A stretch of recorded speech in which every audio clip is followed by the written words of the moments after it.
Retailer কি sell করবে এটা তো আমার দেখার বিষয় না। আমি যখন বিক্রি করে ফেলবে টোটালি এটা তার রেসপন্সিবিলিটি, সে কি প্রাইসে বিক্রি করবে, সে তার কি এক্সপেন্স আছে কি আছে ওটা তার। এটা নিয়ে আমাকে আপনি মানে হোলসেলার হিসাবে আপনি আমাকে বলতে পারেন না যে আপনি এটা সিলেক্ট করে আপনি দিবেন। হোলসেল না, শুধু আপনি হচ্ছে ইম্পোর্টার। হ্যাঁ ইম্পোর্টার, এটাই তো।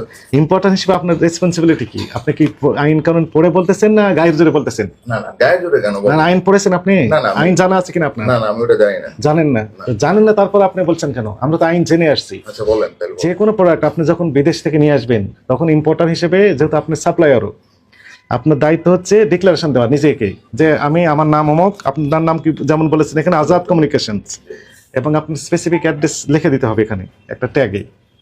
আপনার নাম থাকবে প্রতিষ্ঠানের, এবং আপনার একদম হোল্ডিং নাম্বার সহ ঠিকানা থাকবে, আপনার কন্ট্যাক্ট নাম্বার ওখানে থাকবে, মোবাইল ফোন অথবা টেলিফোন যেখানে আপনাকে রিচ করা যাবে। এরপরে আপনি ওখানে লিখে দেবেন এমআরপি কত হবে ম্যাক্সিমাম।